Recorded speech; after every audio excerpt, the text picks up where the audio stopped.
타인과의 관계를 잘 맺지 못하고 갈등이 잦은데요. 제가 어떤 마음을 써야 좋아질까요? 겸손히 힘들고 욕을 먹더라도 오만불순한 마음이 자꾸 일어납니다. 그러니까 이제 내가 일으키는 마음이 결국은 인과를 잘 알아야 돼요. 내가 일으키는 마음이 괴로움을 일으키는가, 나에게 행복을 가져오는가. 남들한테 불만을 가지고 남들을 싫어하고 있잖아요. 이런 마음을 가지게 되잖아요. 또는 남들을 너무 비판적으로 바라보거나 이렇게 가지면, 특히나 보통 이제 남들과 관계가 안 좋은 게 남들의 결점을 많이 봐서 그런 게 많거든요. 이거 내가 마음에 안 들면 그대로 두고 못 보는 게 있는 거예요, 이게. 근데 이제 그런 마음이 결국은 남들에 대한 어떤 악의나 또는 불만족, 또 싫어하는 이런 게 있단 말이에요. 남들을 비판적으로 바라보는. 그러니까 이게 결국은 나에게 괴로움을 갖고 온다는 거죠. 그러니까 마음에 사실 자애심을 좀 이렇게 너그러운 마음을 가져야 됩니다. 왜냐하면 그 사람, 남들을 위해서 그런 게 아니라 나를 위해서 그런 거야. 그런 마음을 일으키면 자꾸 남들을 비판하고 불만족을 가지고 남들에 대해서 문제점을 찾고 이런 마음을 가지면 중요한 건 내가 괴롭다는 거야. 괴로운 마음을 왜 일으켜요? 그러니까 나한테 해로운 마음이거든요. 가르쳐야 됩니다. 내가 해로운 것을 내 스스로 나에게 왜 해로운 짓을 왜 하냐. 그 대신 마음을 너그럽게 가져야 됩니다. 그러니까 우리가 부처님께서 자애심을 하라고 하잖아요. 내 자신을 포함한 모든 존재들, 타인들에 대해서, 자신에 대해서도 조건 없이 사랑하고 용서하는 이런 마음을 가지려고 노력하는 거죠. 이런 마음을 개발하라는 거죠. 왜 개발해야 되느냐? 내 마음의 행복을 위해서.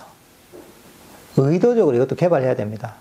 그러니까 이 괴로움이 일어나는 것들도 사람들과 관계에 있어서 이것도 안 좋은 습관 때문에 그렇습니다. 우리가 자세가 안 좋으면 나중에 허리에 문제가 생겨서 허리에 통증이 생기잖아요. 그런 것처럼 마음의 어떤 습관이 안 좋은 겁니다. 안 좋은 습관은 이것도 반복적인 노력을 통해 배워야 됩니다.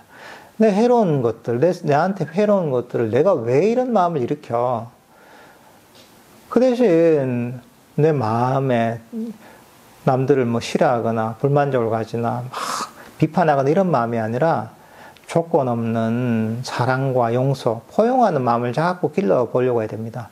그러니까 너그러운 마음을 개발해야 됩니다. 자유로운 마음을 개발해야 되는 겁니다. 그러니까 그 사람이라는 것은 업에 따라서, 다 각자 업이기 때문에 세상을 바라보는 관점도 다른 것이고, 행동 방식도 다를 수밖에 없다는 그런 이해도 있어야 돼요. 너무나 당연한 겁니다. 내 마음도 내 뜻대로 안 되잖아요. 근데 어떻게 남들의 마음이 내 뜻대로 되겠어요? 내 뜻대로 사람들이 행동하지 않고 말하지 않고 움직이지 않는 것은 너무 당연한 겁니다. 내 생각대로 안 움직이면 사람들이 내 생각대로 말을 하지 않으면 당연하다 이렇게 받아들여야 됩니다. 당연한데 내가 문제가 뭐가 있어요? 당연하면 내가 불만족도 있을 게 없고 화낼 것도 없습니다.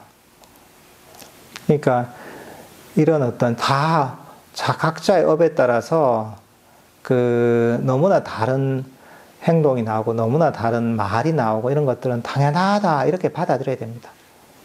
그리고서 이제 당연하다 받아들이고 그 사람들을 저 사람은 저런 업에 저렇게 행동하는구나.